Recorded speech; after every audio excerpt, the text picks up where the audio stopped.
අපේ ආයුබෝවන් අට ශ්‍රේණියේ කුලක කියන පාඩම තුන්වෙනි වාරට අදාළ පාඩම කුලක කියන පාඩම තමයි උගන්වන්න හදන්නේ. මේ වෙනකොට ටියුට් එක මගේ ක්ලාස් එකේ ළමයින් නම් ඔයගලන්ට ලැබිලා තියෙනවා හැමෝටම. එහෙම නැතුව වීඩියෝ එක බලන කෙනෙක් ඉන්නවා නම් මෙතන යටින් අපි PDF ෆයිල් එක දානවා. එතනින් ටියුට් එක ලබා ගන්න පුළුවන්. ටියුට් එකත් එක්කම තමයි මේක කරගෙන යන්න ඕනේ. මේ අදාළ සටහන් ලියන්න ටියුට් එකේම ඉඩ තියා තියෙනවා සහ අදාළ අභ්‍යාසත් ටියුට් එකේම දාලා තියෙනවා.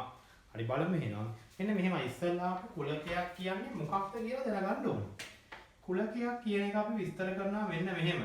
පොදු ලක්ෂණයක් මගින් වෙන් කරගත හැකි සමූහයක්. ඒ කියන්නේ පොදු ලක්ෂණයක් කියන්නේ දැන් මම ඔයාට කියනවා ලස්සන ළමයි. ලස්සන ළමයි කිව්වහම ඔයාට ලස්සන ළමයි ටික මටත් ලස්සනයිද? එහෙම නැත්නම් මං කියනවා ලස්සන මල්. ඔයාට ලස්සන මල් ටිකද මටත් ලස්සන? නෑ අන්න පොඩි වැරද්දක් තියෙනවා ඒ වගේ. ඒවා පොදු ලක්ෂණ නෙමෙයි. ඒවා පුද්ගලයාගෙන් පුද්ගලයාට නැත්නම් ඒවා වෙනස් වෙන්න පුළුවන්. ඒවට අපි කුලක් කියන්නේ නැහැ. මම ඔයාලට කියනවා සතියේ දවස්. ඉතින් අපි දන්නවා ඔයාට කිව්වත් තියෙන සතියේ දවස් 7යි. මට කිව්වත් තියෙන සතියේ දවස් 7යි. අන්න ඔයාට තියෙනවා පොදු ලක්ෂණය. සවුන්දා අඟහරුවාදා බදාදා බ්‍රහස්පතින්දා සිකුරාදා සෙනසුරාදා ඉරිදා. ඒ දවස් 7 තමයි ඔයාටත් තියෙන්නේ මටත් තියෙන්නේ 7.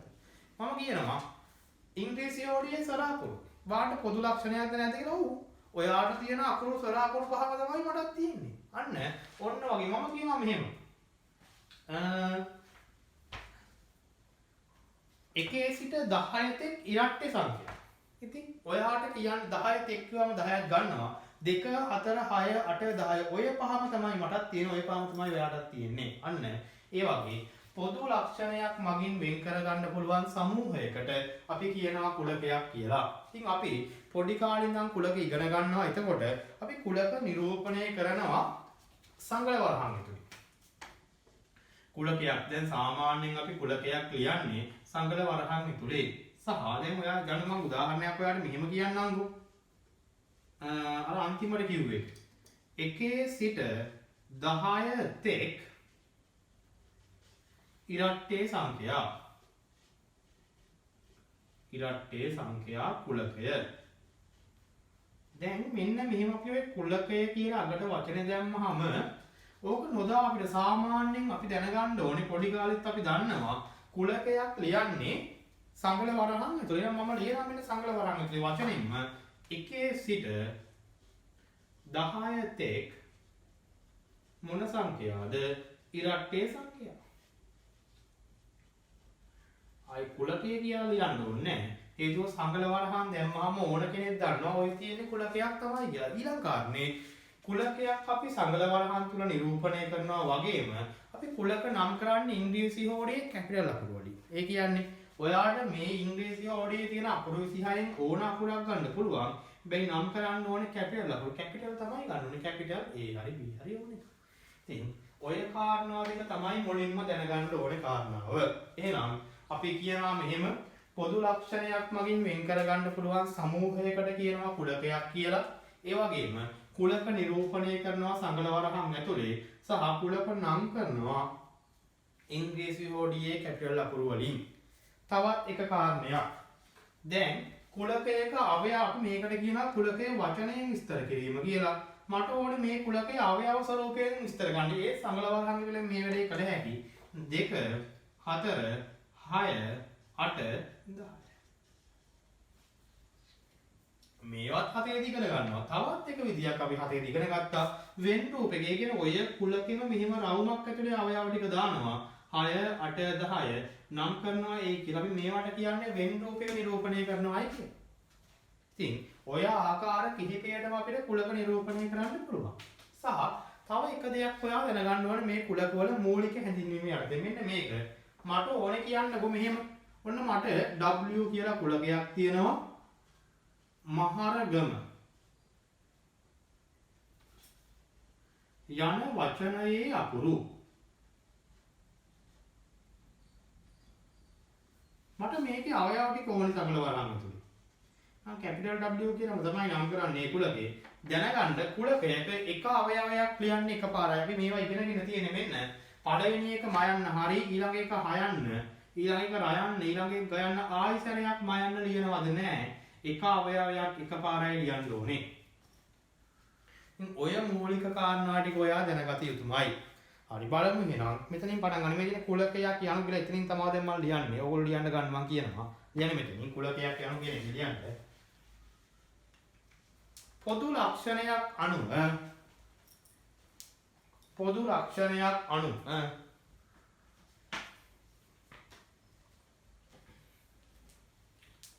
පොදු ලක්ෂණයක් අනුව පොදු ලක්ෂණයක් අනුව පොදු ලක්ෂණයක් අනුව වෙන්කර ගත හැකි සමූහයක්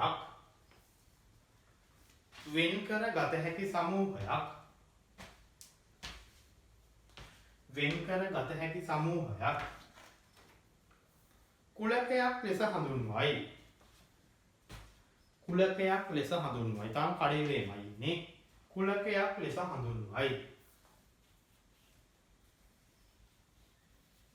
හරිද? හරි.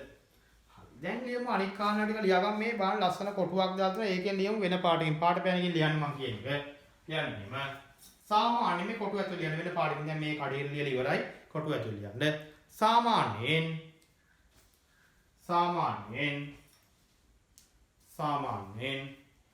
කුලකයක්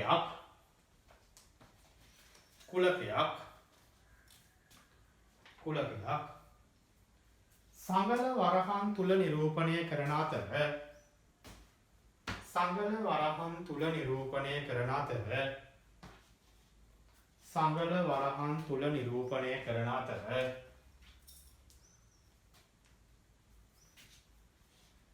සංගල වරහන් තුල නිරූපණය කරන අතර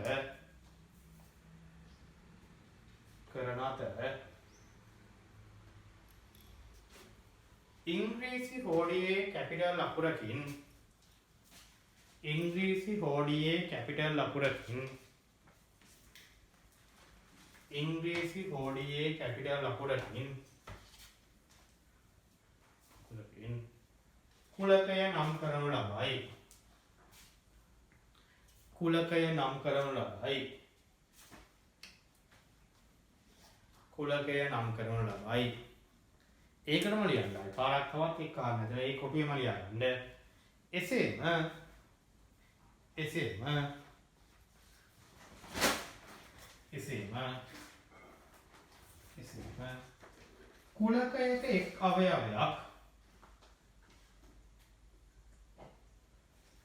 කුලකයක එක් අවයවයක්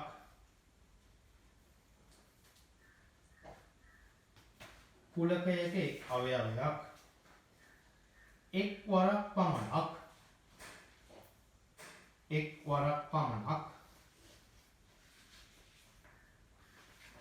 එක් වරක් පමණක්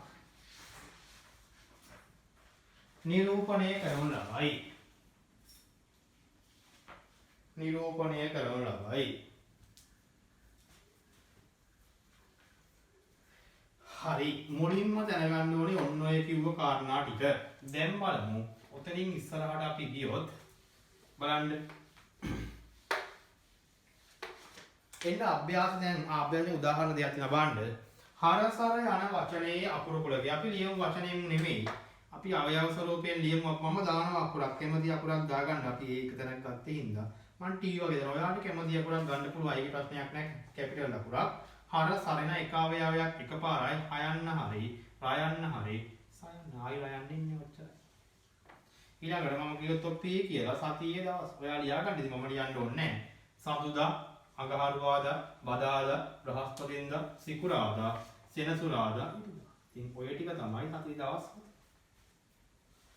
ඔහොම තමයි කුලකවල ඔයා දැනගන්න ඕනේ පළවෙනි කාරණේ. දැන් ඉන්න අභ්‍යාසෙට බලමු කියන එක.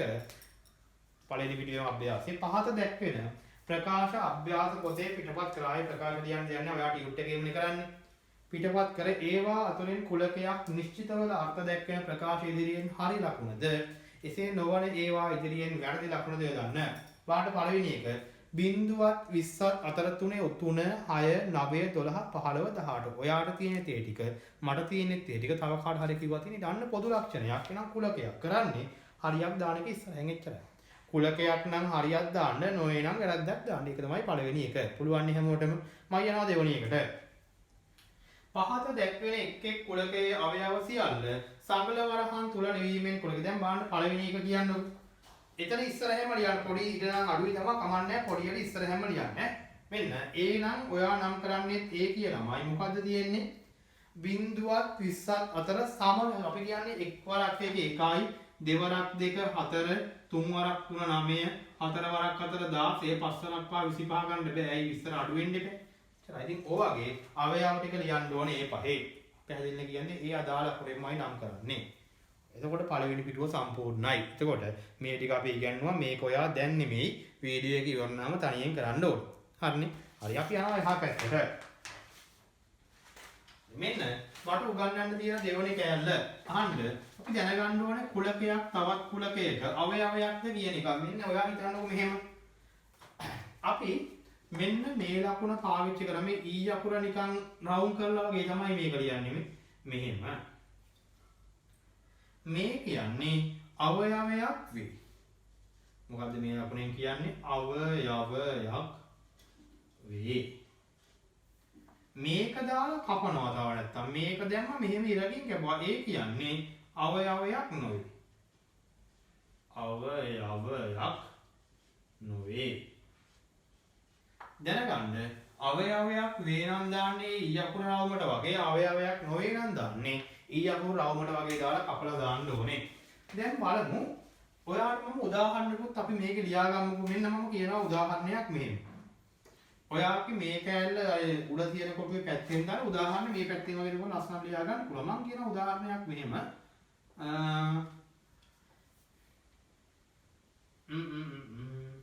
හතර මේක ඔයා දාන්න ඕනේ ඉරට්ටේ සංඛ්‍යා. ඉරට්ටේ සංඛ්‍යා. මෙන්න ඉරට්ටේ සංඛ්‍යා කියන කුලකයේ 4 කියන්නේ අවයවයක්ද? ඔවුනේ. මෙන්න ඒ අදාළව දායනම් යන්නේ ඊ අකුර තමයි දාන්න ඕනේ. මෙතන තිබ්බනම් 3 ඉරට්ටේ සංඛ්‍යා කුලකයේ අවයවද නැහැ. එහෙනම් මේක දැම්ම කැපුවා. එච්චරයි. එහෙනම් මෙන්න මේක තමයි ඔයා ඊළඟට දැනගන්න ඕන එක. මම උදාහරණ මෙතන ලියනවා. මෙන්න තව එකක් මම ඔයාලට කියනවා ඉරිදා. කුලකයක් කියනවා සතියේ දවස්.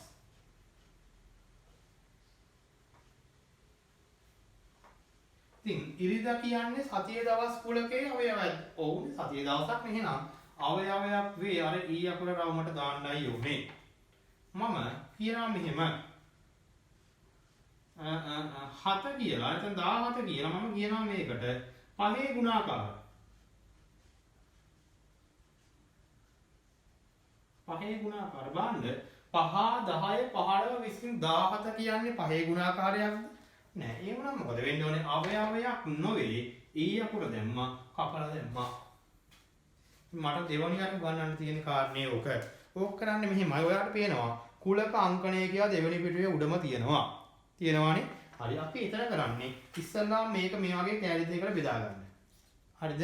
ඒකේ පළවෙනි පැත්තේ මෙයා ලියා ගන්න, දෙවෙනි පැත්තේ උදාහරණ දෙක. මේ පැත්තෙන් මේ කොටුව දාගන්න, එහා පැත්තෙන් උදාහරණ දෙක දාගන්න. හරි. විනාඩියෙන් දාගන්න ලස්සනට.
හරි. එතකොට ඉතින් ලේසි.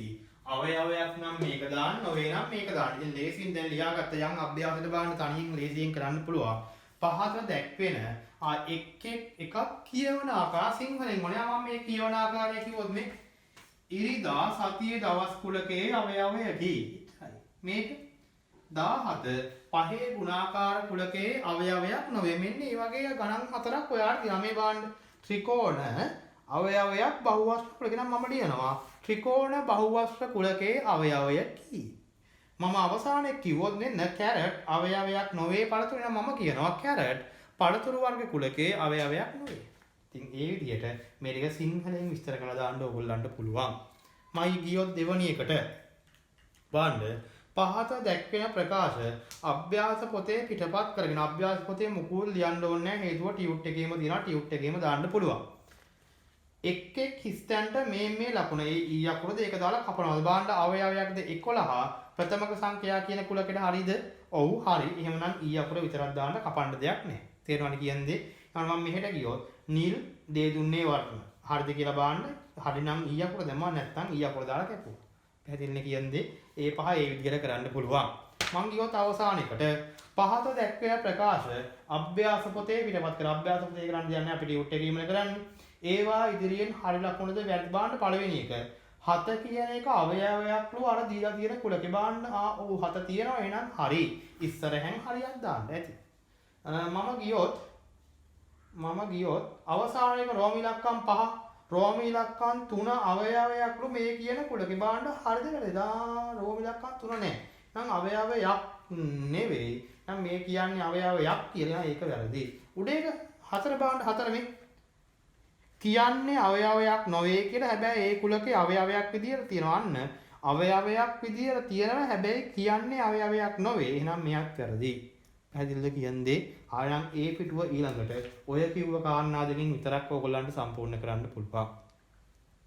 හරි අඩුපාඩුවක් නැති වෙන්න. දැන් නෙමෙයි හදන්නේ. ඊළඟටයි ඔයා හදන්න ඕනේ. යම් අපි තුන්වෙනි පිටුවට තාම අභ්‍යාස කරන්න එපා. තුන්වෙනි පිටුවට යම් වීඩියෝ එක ඉවරලා ඔයාලට අභ්‍යාස ටික ඔක්කොම සම්පූර්ණ කරන්න පුළුවන් පිළිවෙලට. හරි මෙන්න මම තුන්වෙනි පිටුවට ගියොත් කුලකයක අවයව සංඛ්‍යා ගැනයි අපිට ඉගෙන ගන්න තියෙන්නේ. මෙහෙමයි. අපි මේ කුලකයක අවයව සංඛ්‍යාවට ලොකු වෙනකොට නමක් කියනවා කුලකයේ අනේකත්වය කියලා. මොකක්ද කියන්නේ අනේකත්වය. මම උදාහරණයකුත් එක්කම ඔයාලට මේක පැහැදිලි කළොත් මම කියනවා මෙහෙම.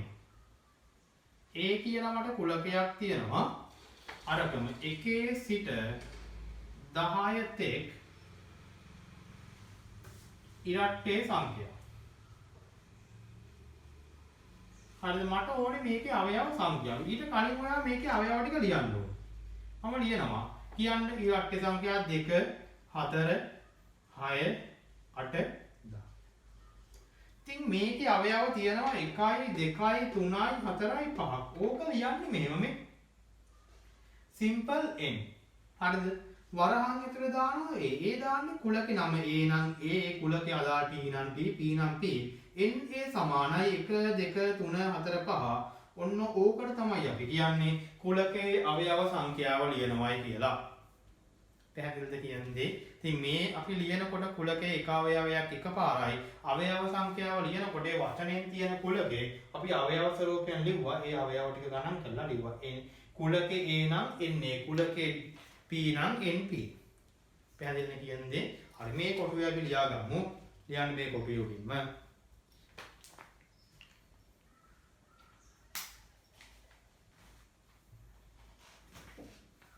කුලකයක අවයව සංඛ්‍යාව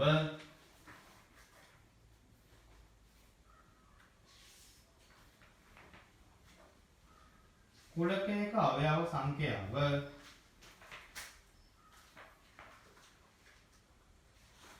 කුලකයක අවයව සංඛ්‍යාව එම කුලකයේ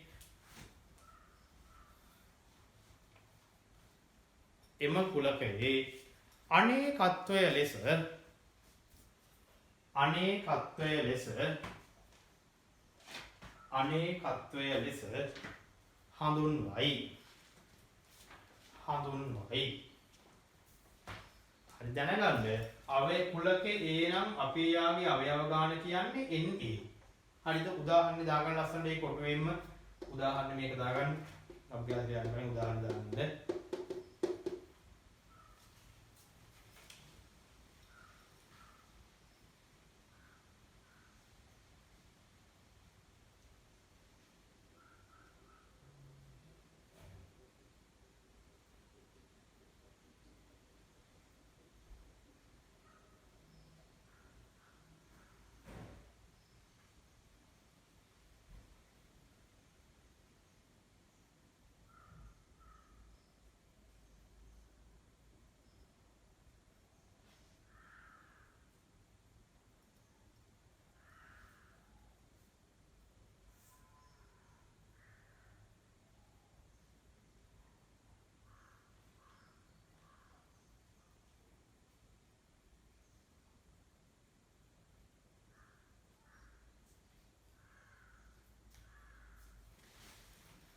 හරිද? ඉතින් ලේසි. අපි යන් අභ්‍යාසයට බලන්න. අභ්‍යාසෙත් ලේසි එකක් තියෙන්නේ මොකද්ද? ඔයා හැබැයි මේ විදිහට වෙන්න ඕනේ ඉස්සල්ලා අවයව ටික ලියන්න. මේ කියනවා පහත දැක්වෙන එක් එක් කුලකයේ අවයව සියල්ල සඟල වරහන් තුල ලිවීමෙන් කුලකය ලියා දක්වන්න. දැන් ඔයා මම කියනවා පළවෙනි එක මොන ඔයාට ඒක මම කියන්නේ A සමානයි කියලා අවයව ටික ගණිත සංඛ්‍යාවක අපි බිඳුව ගන්න නැහැ. බිඳුව නෙමෙයි 1 2 10 එකක් නේද කියන්නේ? 10ට අඩුනේ 2 3 4 5 6 7 8 9. හරිද? හරි. ඔතනම යටින් හරි ඉස්සරහෙන් ඉඳලා දිනවා නම් ඉස්සරහෙන් හරි මෙයාගේ ලියන්න ඕනේ. ඉස්සරහෙන්ම ලියුවොත් NA කීයද? ඉස්සරහෙන් ලියන්න ඔයා NA සමානයි කිව්වා අවයව ටික ගණන් කළා 1 2 3 4 5 6 7 8 9යි. එහෙනම් NA 9යි. පැහැදිලි. ඉතින් ওই විදිහට B එකක් පුළුවන්. ඔයා B නම් ඒ අදාළ අකුරු ටික ලියන්න. අනුරාධපුර යන වචනේ අකුරුනේ අදාළ එක අකුරක් එකපාර ගන්න ලියන්න. ගණන් කළා NB සමානයි මෙච්චරයි කියලා ලිව්වා. ඊළඟට අවසානයකට වගේ ගියොත් 30 ප්‍රථමක සාධක ඕනනම් ඒක කියන්නකො මේ 30 ප්‍රථමක සාධක කියන්නේ 30 බෙදෙන සංඛ්‍යා ප්‍රථමක සංඛ්‍යා. එක ප්‍රථමක සංඛ්‍යාවක් කියන්නේ දෙක හරි දෙකම බෙදෙනවා 3 හරි 5 හරි 6 බෙදුනට 6 ප්‍රථමක නෙමෙයි නම් ප්‍රථමක සංඛ්‍යාව ඔච්චරයි නේද? ඔච්චරයි. එහෙනම් මොකද වෙන්නේ? මෙන්න ප්‍රථමක සාධක ටික මම කියනවා NM සමානයි අවයව 3යි. එහෙනම් NM කීයද වෙන්නේ? 3යි. පැහැදිලිද? ඒ අභ්‍යාසෙත් තනියෙන් ඊළඟට ඔයගොල්ලන්ට පුළුවන්. පැහැදිලිනේ? කුලකේ විස්තර කළා. ඒ ටික ලියා දෙමු. චුට්ටක් එන්න ඒකේ දෙවැනි එකට අංක 2. NA 4ක් වූ ඒ මගින් දැක්වෙන කුලකයක් අවයව නිශ්චිතව හඳුනාගත හැකි පොදු. ඒ කියන්නේ අවයව 4ක් තියෙන කුලේ ඔයා හිතන ගන්නවා. මම හිතලා මම කියනවා අවයව 4ක් තියෙන. ඉරට්ට සංඛ්‍යා කියන්නේ ඉරට්ට සංඛ්‍යා 4ක් තියෙන සීමාවක් ගන්න. 2 4 6 8. ඉතින් මම මෙන්න මේක මේ කුලකේ වචනෙන් කියනවා. මම කියනවා මේක එකේ එකත් 10ත් අතර ඉරට්ට සංඛ්‍යා. මම හරිද වැරදිද? හරි. එකත් 10ත් අතර ඉරට්ට සංඛ්‍යා. තව ඔහොම ඕන තරම් ලියන්න පුළුවන්. මේ මම කියනවා ඔන්න මම මේ ටික අහු කරනවා 10 20 30 40. එහෙනම් මම කියනවා එකත් 50ත් අතර එකත් 41ත් අතර 10 ගුණාකාර. ඒ කොහොම හරි ඔයා අන්න එහෙම සීමාවක් ගන්න අවයව 4ක් විතරක් අහු වෙන විදියට. තේරෙනවනේ කියන්නේ? හරිද? කොට ඒ කියලා දාලා ඊළඟ එක NP එකක් වූ කුලකයක්. එක අවයවයක් තියෙන මම කියනවා එකත් 9ත් අතර 5 ගුණාකාර. 5 විතරනේ. පැහැදිලිද කියන්නේ? එකත් 15ත් අතර 10 ගුණාකාර. 10 විතරනේ. අන්න එහෙම එක අවයවයක් අහු වෙන්න යන්න ඕන තරම්. පුළුවන් ලියන්න. ඉතින් නැත්තම් මෙහෙම මහරගම අර අවයව 4ක් තියෙනකොට මම දන්නවා අවයව එන්නේ මයන්න, හයන්න, රයන්න, ගයන්නනේ. අවයව 4 මම ලියනවා. මහරගම යන වචනේ අකුරු. මාන්නින් අවයව 4. ඉතින් ඊට වඩා ලේසි මේ වගේ සීමාවක් දාලා අර ගුණාකාර ටිකක් ලියා දාන එක. අවයව විදියට නෙමෙයි ඕනේ වචනේ නෙවෙයි විස්තර කරන්න ඕනේ. පැහැදිලිද? ඉතින් ඒ අභ්‍යාසයේ ඒ විදියට පුළුවන් ඕගොල්ලන්ට එතකොට කරගන්න. මෙන්න මම අන්තිම එකටත් යනවා ඔය විදියට. කුලක පාඩමේ ඔයා අන්තිමට දැනගන්න ඕන එක. මොකද්ද? අභිශුන්‍ය කුලක කියන ඒවා. අභිශුන්‍ය කුලක. අභිශුන්‍ය කුලක කියන්නේ අවයව මොකුත් නැති කුලක.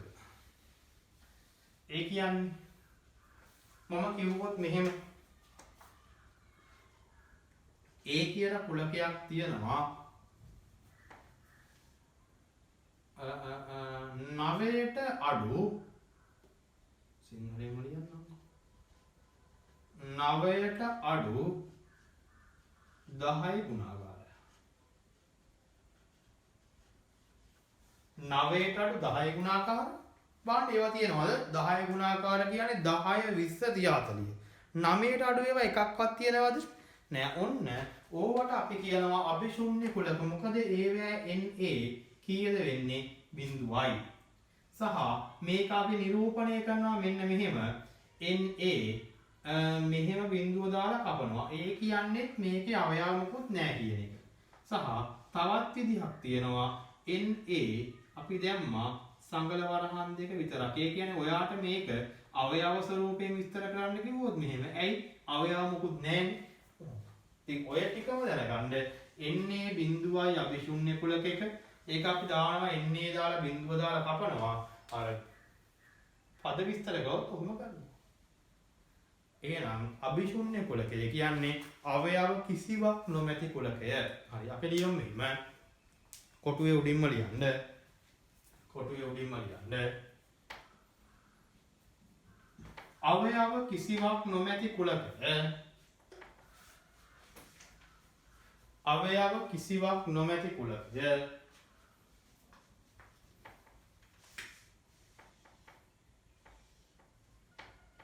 අවයව කිසිවක් නොමැති කුලකය අභිශුන්‍ය කුලකයක් ලෙස හඳුන්වයි අභිශුන්‍ය කුලකයක් ලෙස හඳුන්වයි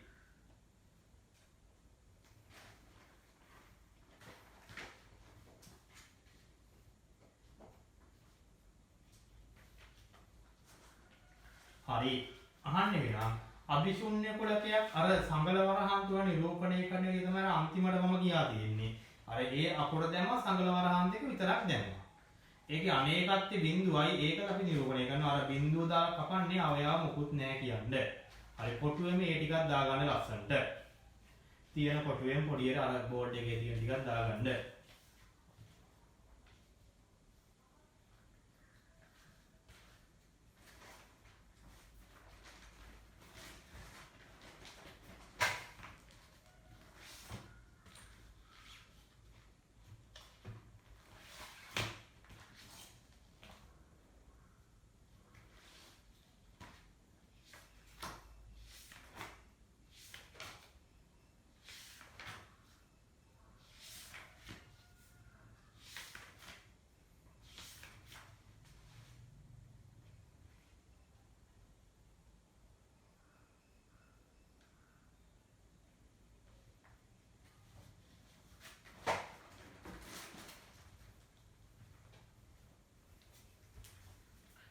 හරිද? හරි. එන්න ටික අභ්‍යාසය එකක් බලලා මෙන්න පහක් සඳහන් එක් එක් කුලකයේ අභිශුන්‍ය කුලකයක් වන හෝ නොවන බව ලියන්න බලන්න. පළවෙනි එක 5ට අඩු 5 ධන ගුණාකාර 5ට අඩු 5 ගුණාකාර කියන්නේ එහෙනම් මම ලියනවා මේ ඉස්සරහින් ලියන්න අභිශුන්‍ය කුලකයක් වේ. එහෙම නොවේ නම් අභිශුන්‍ය කුලකයක් නොවේ. පැහැදිලිද කියන්නේ ඒ උත්තර දෙක එකක්. මම ඔන්න මෙහෙම කිව්වොත් මේ 41242 සංඛ්‍යාවේ ඉලක්කම්. ඉලක්කම් තියෙනවනේ ඉතින්. දැන් අභිශුන්‍ය කුලක කියන්නේ මේවට අවයවක් තියෙනවා. එහෙනම් අභිශුන්‍ය කුලකයක් නොවේ. පැහැදිලිද කියන්නේ? හරි නම් ඒක ලියන්න ඔයා ඒ විදිහට අභිශුන්‍ය කුලකයක් වේ නම් අභිශුන්‍ය කුලකයක් වේ නොවේ නම් නොවේ. මෙන්න අවසානයකට මම කියොත් පහත දැක්වෙන එක් එක් කුලකයේ අවයව සියල්ල සංගල වරහන් තුල ලිවීමෙන් නැවත ලියන්න. ඒ කියන්නේ අර අභිශුන්‍ය කුලක නෙමෙයි. ඒක දැන් එතන ඉවරයි. මේක නිකන් පොදුවේ නිකන් ආයි ගානක්. ඒ කියන්නේ ඔයා ලියන්න සංගල වරහන් ඇතුලේ විස්තරාට ප්‍රථමක සංඛ්‍යා ටික දන්නවනේ. එක නෑ 2 3 5 7 11 13 17 19 ඒ ටික දැම්මම මෙහෙම වරහන් ඇතුලේ නෙමෙයි එහා පැත්තෙන් එන්නේ සමානයි. අදාළ අවයව ගණන් කළා උත්තරේ ලිව්වා. ඒ විදිහට මේ ටිකත් වෙන්න ඕනේ. අර මේ කලින් කරපු අර අවයව සංඛ්‍යාව වගේම ගානක් තමයි මෙතනක් තියෙන්නේ. අභිශුන්‍ය කුලකයක් අවයව නැති එකක් ආවොත් කරන්නේ ඒ අදාළ අකුර දැම්මා. එහෙම ඒවා නැද්ද කොහෙද? එහෙම එකක් තිබ්බොත් කරන්නේ ඒ අදාළ අකුර දැම්මා p නම් p දැම්මා. සංකල වරහන විතරක් දැම්මා. np සමානයි බිඳුව කියලා ලියුවා. එහෙම ඒවා නෑ මං හිතන්නේ. හැම එකටම අවයව ගාණක් තියෙයි. හරි. ඉතින් ඔය ටික තමයි ඔයා දැනගන්න ඕනේ. කුලක පාඩමේ නෝට් එකක් පොඩියට සාකච්ඡා මේ ටියුට් එකේ මේ වෙනකොට ඔයා තියෙන ලියවිලා තියෙනවා. මොකද කුලක පාඩමේ කුලකයක් කියන්නේ මොකක්ද කියලා ඉස්සෙල්ලාම ඉගෙන ගත්තා. මොකද කුලකයක් සාමාන්‍ය නිරූපණය කරන්නේ සංකල වරහණක් කියලා ඉගෙන ගත්තා. කුලකයක් නම් කරන්නේ ඉංග්‍රීසි වලේ කැපිටල් අකුරකින් කියලා ඒ කලින් ඉගෙන ගත්තාම ආයි පාරක් මතක් කරගත්තා. සහ කුලකයක එක අවයවයක් දාන්න එකපාරයි කියන එකත් අපි මතක් කරගත්තා. ඒක තමයි පාඩමේ අපිට දෙන පළවෙනි කොටස. ඉතින් පස්සේ අපි ගියා පාඩමේ දෙවෙනි කොටසට කුලක අංකණය කියන එකට. ඒකේ අපි කාරණා දෙකක් ඉගෙන ගත්තා. මේ රවුමට ඊ අකුර දාන්නේ අවයවයක් වේ කියන්නේ. මේක දාලා කපන්නේ අවයවයක් නොවේ කියන්නේ. ඕක තමයි අපිට තිබ්බ ඊළඟ කාරණේ. ඉතින් පස්සේ අපි ගියා කුලකයක අවයව සංඛ්‍යාව ගැන තීරණය කරන්න. ඒකට මෙහෙම එකක් අපි කුලකයක් කිව්වහම එයාගේ අවයව ටික සංකල වරහන් විතර ලිව්වා. ඊළඟට ඒ කුලකේ t නම් nt සමානයි කියලා ඒ අවයව ගාන ගණන් කරලා ලිව්වා. අවසානට ගියා අභිශුන්‍ය කුලක කියන එකට. අභිශුන්‍ය කුලකයක් විය අවයව මුකුත් නැති කුලකයක්. ඒක නිරූපණය කරන්න කිව්වොත් අපි කරන්නේ ඒ අදාළ අකුර දැම්ම සංකල වරහන් විතරක් දැම්මා. n a බිඳුවයි මේ වගේ නිරූපණය කරනවා. ඉතින් ඔය කාරණා හතර තමයි ඔයා 8 වසරේදී කුලක ගැන දැනගන්න ඕනේ. හරි දැන් එතකොට කුලක පාඩමේ නෝට් එක ලියලා උදාහරණ හදලා ක්‍රමයි ලියලා ඉවරයි. ඔයාට අභ්‍යාස ටියුට් එකේ ඉතුරු වෙලා තියෙන ඔයා ටියුට් එකේම තමයි කරන්නේ. දැන් ඊළඟ පාඩම ඔයාට තියෙන පාඩම් පටන් ගන්න ඊළඟ සතියේ ඊළඟ වීඩියෝ එකෙන්. එතකොට මේක සාකච්ඡා කරලා තමයි ඊළඟ පාඩමට අපි යන්නේ. හැදෙන්නේ කියන්නේ හරි. එතකොට ඒ වෙනකොට ඔයා දැන් මේකේ වීඩියෝ එක බලලා ඔය පොඩි ලොකු වීඩියෝ එකක් නෙමෙයි විනාඩි 35ක 40ක වීඩියෝ එකක් තියෙන්නේ. ඕක බලලා ඔන්න නැගිටලා ගිහිල්ලා පොඩ්ඩක් ඉඳලා මේ වෙලාවේ මයි ෆෝන් එක ඕනේ නැහැ බලන්න එක ඕනේ නැහැ. දැන් නෝට් එක ලියලා බලලා ඉවරයි. ඊළඟට මේ වෙලාවෙම අද දවස් ඇතුළතම අභ්‍යාස කරලා ඉවර කරන්න කුලක පාඩමේ ටියුට් එකේ තියෙන. එතකොට කුලක පාඩම හරියටම පුළුවන් වෙයි. හරි එහෙනම් ආයුබෝවන්.